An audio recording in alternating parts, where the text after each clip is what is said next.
Everyone, welcome back to my new vlog Santosh Verma vlog. बड़ी बहनों को राधे राधे, बच्चों को ढेर सारा प्यार और बड़ों को चरण स्पर्श। और ये हो गई है गुड मॉर्निंग, तो आप सभी को very very very good morning. और मैं यहाँ पे काम कर रही हूँ सुबह ही सुबह। तो वर्मा जी दूध लेके आ गए हैं, मैंने दूध भी उठा के रख दिया है और उसके ऊपर छलनी भी रख दी है। तो ये साइड में रखा हुआ है और फिलहाल मैंने सबसे पहले प्लांटर बनाने की तैयारी कर रही हूँ। तो ये मेरे पास कुछ डिब्बे पड़े हुए थे, तो इनका जो ऊपर का हिस्सा है जिसमें ढक्कन लगाते हैं, वो वाला हिस्सा मैं कट कर दे रही हूँ और नीचे से कर ले रही हूँ इसमें होल। ये डिब्बे जो होते हैं तो ये बहुत ही मजबूत डिब्बे होते हैं। तो इनका ना बस बेस मुझे नीचे से काटना है, ऊपर का मुंह जो होता है जिसमें हम लिड होती है जिसमें, वो वाला हिस्सा भी मैं काट कर चुकी हूँ। और करने के बाद में मैं बस वो वर्मा जी से यही बात कर रही थी कि भाई बड़ा मजबूत है ये, मेरे पे कट नहीं पा रहा है। तो वो बोल रहे हैं कि दो चीज़ों को एक साथ गर्म करो, एक को कर लोगी एक को हटाना, इस तरह से जल्दी हो जाएगा और जल्दी से फिर मैं हट भी जाऊंगी काम से। और अभी बच्चों को स्कूल भी जाना है, तो ये जल्दी जल्दी पहले मैं इस काम को करके रख लूँगी ना, ये प्लांटर की कटिंग वगैरह करके रख लूँगी, तो फिर मेरे पे इजी रहेगा प्लांट लगाने के लिए। तो अभी सुबह सुबह का समय है और अभी बच्चे भी नहीं उठे हैं, तो ये काम मैं सबसे पहले करके रख दे रही हूँ। तो मैंने 2-3 डिब्बे हैं, बाल्टी हैं, जो भी था मेरे पास में, जो हमारा सामान टूट जाता है या ख़राब हो जाता है, वो सब मैंने एक जगह इकट्ठे करके रख लिया था। नीचे वाली जो पोर्शन है ना, फ़िलहाल मैंने उसे कबाड़े की जगह बना रखी है। और जो भी मेरे पास खाली डिब्बे या कहीं मैं जाती हूँ तो मुझे मेरे मतलब की चीज़ मिल जाती है और उनके वो चीज़ वेस्ट होती है। देखिए, कोई अपने घर का वेस्ट ही दे सकता है, अगर उसको ज़रूरत होगी तो वो हमें क्यों देगा। तो बस इसीलिए जो उनसे पूछ के कि भाई तुम्हारा वेस्ट है तो मुझे दे सकते हो तो दे दीजिए। तो इस तरह से मैं कुछ चीज़ें इकट्ठी कर चुकी हूँ। और जो मैं वहाँ से नोएडा से अपनी भांजी के यहाँ से प्लांट लेकर आई थी ना, कटिंग वगैरह लेकर आई थी, उन सबको लगाने की अब मैं तैयारी कर रही हूँ। अब भाई कटिंग लेकर आए हैं किसी के घर से, तो उसको ऐसे ही फेंकने के लिए थोड़ी ना लाए हैं, ना सुखाने के लिए लेकर आए हैं। तो बस इसीलिए मैं यहाँ पे सबसे पहले उसी का इंतज़ाम कर रही हूँ। रात को लेकर आ गई थी तो मैंने सब चीज़ पॉलीथीन में कवर करके रख दी थी। कुछ मैंने पानी में भी भिगो के रख दिए थे, जो पानी में डालने वाले थे वो मैंने पानी में डाल के रख दिए थे। तो इस तरह से उनको बचा के रखी है, कटिंग को सूखने नहीं दिया है अभी। और सुबह सुबह का समय है तो जल्दी जल्दी ये कटिंग कर, ये भी मतलब काट पीट के रख लूँगी तैयार कर करके। तो मैं आप लोगों को दिखाऊंगी कि मैंने क्या क्या चीज़ लगा ली है और कहाँ कहाँ लगाई है। तो फिर उसके बाद में जब बच्चे स्कूल चले गए थे, साहब भी चले गए अपने काम से, तो उसके बाद में जब मैं पूरे घर के काम से फ्री हो गई थी, और देखिए कितनी तेज़ धूप पड़ रही है, उसके बावजूद भी फिर मैं छत पे आ गई। और छत पे आने के बाद में मैंने सारे ही जो प्लांट थे, मैं जो कटिंग लेकर आई थी, वो सब मैंने लगा दी। पूरी छत को मैंने अच्छी तरह से झाड़ के, पहले झाड़ू लगाई है, फिर मैंने धोई है सारी। तो आज दोपहर में मैंने पूरे दोपहर यही काम में लगी रही हूँ और अभी तक मैंने नाश्ता भी नहीं किया है। और 12 साढ़े 12 के समथिंग हो चुके हैं इस समय पे। तो मैंने देखिए वो उधर कटिंग भी लगा दी है। जो बड़े बड़ा सा वो पत्ते दिख रहे हैं ना, वो बड़े वाले मनी प्लांट का है, जिसे बोलते हैं ना एलिफेंट प्लांट, वो वाला। तो हाथी के से कान जितने बड़ा बड़ा पत्ते होते हैं उसके। और यहाँ पे हार सिंगार का भी लगा दिया है, रोज़ का भी लगा दिया है।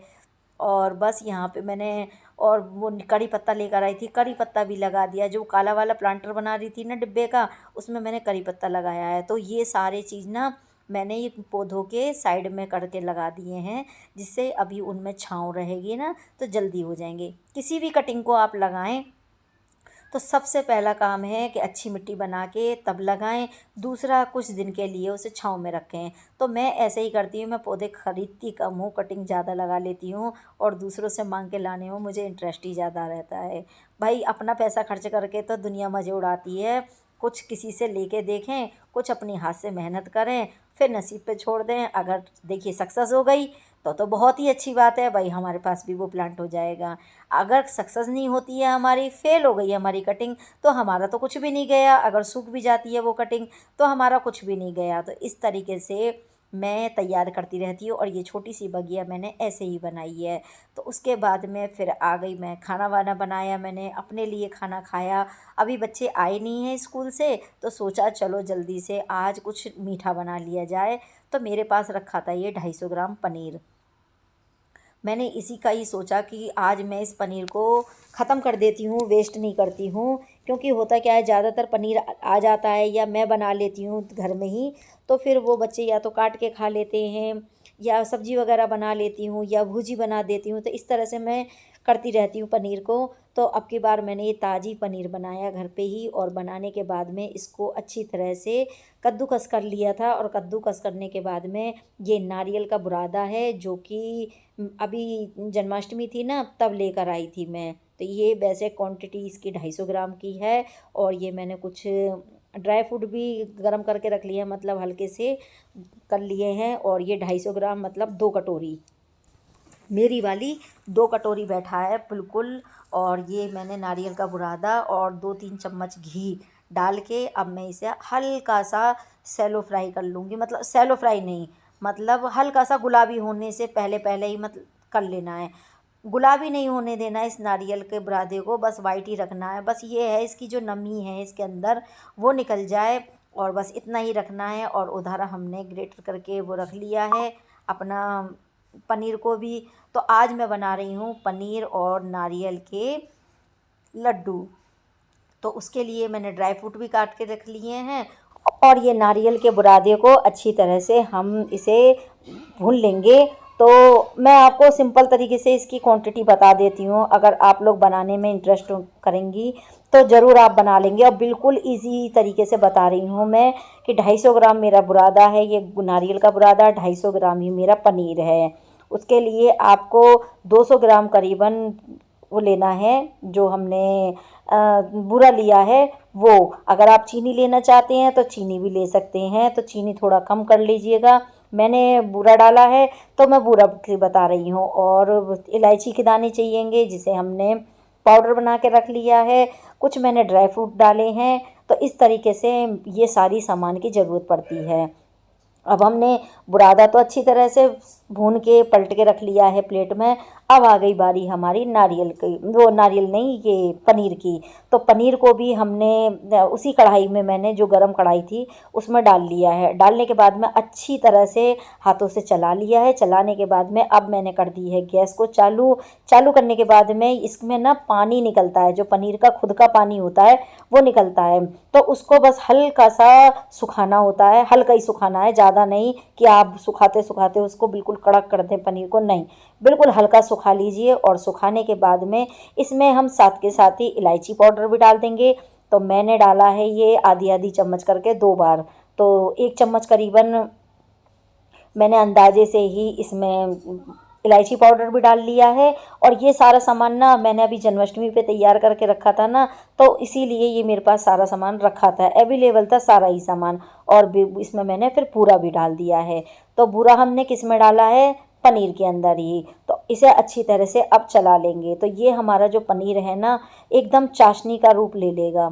तो इसी तरीके से हमें इसको बनाना है। और बहुत ही झटपट तैयार होने वाले लड्डू हैं ये। और एकदम ऐसे लगते हैं जैसे कि हम मलाई के लड्डू खा रहे हों, खोए के लड्डू खा रहे हों, इस तरीके से लगते हैं। अब देखिए, लड्डू बना के दिखा सकती हूँ, बनाने का तरीका भी बता सकती हूँ, लेकिन जो इसकी खुशबू है, जो इसके खाने का टेस्ट है, वो तो आपको बनाने के बाद ही मिलेगा।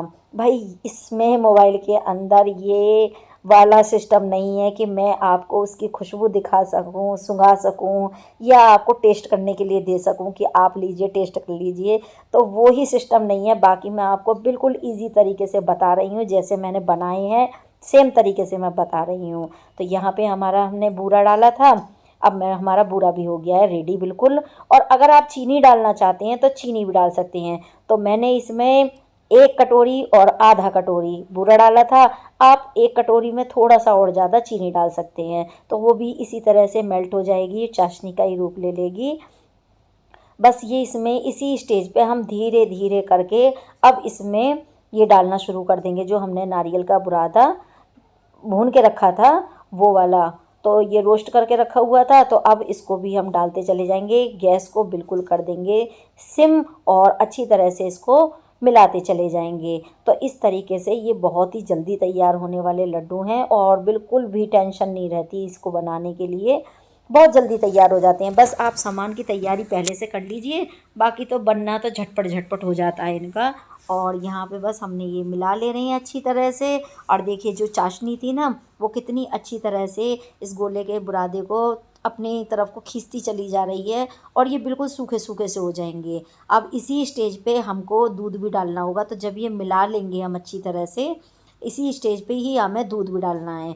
तो दूध कितना डालना है, जैसे हमने 2 कटोरी नारियल का बुरादा लिया, 1.5 कटोरी हमने बूरा लिया, तो हमें आधा कटोरी से थोड़ा सा ज़्यादा, यानी कि पौन कटोरी वो लेना है। आप एक नाप बना लीजिए, किसी भी चीज़ से नाप बना लीजिए। आपके पास में कप हो, कटोरी हो, गिलास हो, जो भी आप नाप बनाना चाहें, एक नाप बना लीजिए। उसी के हिसाब से मैं दूध भी डालना है इसमें। तो मैंने ड्राई फ्रूट भी डाल दिए थे, और फिर मैंने थोड़ी देर बाद में इसमें दूध भी डाला है। तो इसको अच्छी तरह से पहले मैं ड्राई फ्रूट को मिला ले रही हूँ, ताकि सब चीज़ एक साथ इक्वल हो जाए मतलब। और ये मैंने दूध भी डाल लिया था, तो ये दूध वाला स्किप हो गया मेरे से। पता नहीं कैसे मोबाइल एकदम परेशान करने लगता है मेरा। और ये यहाँ पे मैंने दूध भी डाल लिया। अब ये दूध डालने के बाद में ना, जो हमारा गोले का बुरादा होता है, ये एकदम फूल जाता है, तो ये अपनी तरफ को सब चीज़ सोख कर लेता है। तो यहाँ पे अच्छी तरह से हमने चला लिया है, और अभी इतना गर्म है कि हाथ से मुट्ठी बांधने में आ नहीं पा रहा है। अभी आपको दिखाऊंगी, गैस भी चालू है। तो कढ़ाई में ये जो सारा मेजरमेंट है, मैंने जो भी ये बनाया है, डो तैयार करा है, ये बहुत गर्म हो रहा है अभी। और देखा ना आप लोगों ने, गैस चालू है अभी मेरी। तो इस तरीके से ये कुछ बंधा बंधा सा हो जाएगा, और बस समझ लीजिए कि ये लड्डू बनने के लिए बिल्कुल एकदम रेडी हैं। तो इसमें आप कलर मिलाना चाहते हैं तो कलर भी मिला सकते हैं। मेरे पास कलर अवेलेबल नहीं था, तो देखिए मैंने कलर मिलाया नहीं है। लेकिन अगर आप लोग मिलाना चाहती हैं तो बिल्कुल मिला सकती हैं। इसी के ही आप 2 भाग कर लीजिए, 3 भाग में कर लीजिए। और करने के बाद में बस थोड़ा सा ये ठंडा हो जाए तो लड्डू बनाते चले जाइए। और मैंने लड्डू बना बना के रख लिए थे। अब बस मैं इसमें ये जो बुरादा रखा था ना मेरे पास में गोले का ही, इसको थोड़ा सा मैंने बचा लिया था, तो इसी से ही अब मैं इसको कोटिंग कर दे रही हूँ। तो ये लड्डू बना बना के मैंने रख लिए हैं, और इसकी अब ऊपर से कोटिंग कर दे रहे हैं। तो इस तरह से ये हमारे लड्डू बन के तैयार हो जाएंगे। और ये ज़्यादा देर का काम नहीं है, 10 से 15 मिनट में ही लड्डू तैयार हो जाते हैं। बस आपको इनकी सेफ्टी के लिए इन्हें फ्रिज में उठा के रखने हैं, क्योंकि भाई इसमें हमने पनीर गिरा है, तो पनीर जल्दी ख़राब होने का डर रहता है। तो इसी स्टेज पे हमें फ्रिज में रखने पड़ेंगे। और ये मेरे बिल्कुल लड्डू हो गए तैयार। अब जाऊंगी मैं ठाकुर जी के भोग लगाने के लिए। तो जो मैंने पहले 5 लड्डू बनाए थे, वो 5 लड्डू मैंने एक कटोरी में उठा के रख ली थी, ये प्लेट में। अब इन्हीं से ही मैं ठाकुर जी का पहले भोग लगाऊंगी, बाद में बच्चों को दूंगी। तो फ्रेंड्स, आप लोग बनाएं लड्डू, तो मुझे ज़रूर बताएं कि आपने बनाए तो आपको कैसे लगे। और सच मानना, बिल्कुल सॉफ्ट और इतने औसम है खाने में कि अगर आप मिठाई खाते होंगे तो एक लड्डू की जगह 2 लड्डू खा जाएंगे। इतना टेस्टी लगते हैं, बिल्कुल मलाई के लड्डू की तरह से, खोए के लड्डू की तरह से ये लगते हैं। और बस उसके बाद में मैंने बर्तन वर्तन थोड़े बहुत वॉश किए। बर्तन वॉश करने के बाद में बच्चे भी आ गए थे स्कूल से, और उनको फिर मैंने खाना वगैरह भी दिया। और खाना खिलाने के बाद में अब मैं अपने लिए बना रही हूँ चाय। 4 साढ़े 4 का समय हो गया है। तो आज मेरा सारा दिन इस तरीके से बिज़ी रहा है। तो दोस्तों, अगर आप लोगों को मेरा ब्लॉग वीडियो पसंद आता है तो लाइक ज़रूर किया कीजिए, फैमिली एंड फ्रेंड्स में शेयर कीजिए, और जो मेरे चैनल पे नए हैं वो मेरे चैनल को सब्सक्राइब कर लीजिए। Thank you for watching.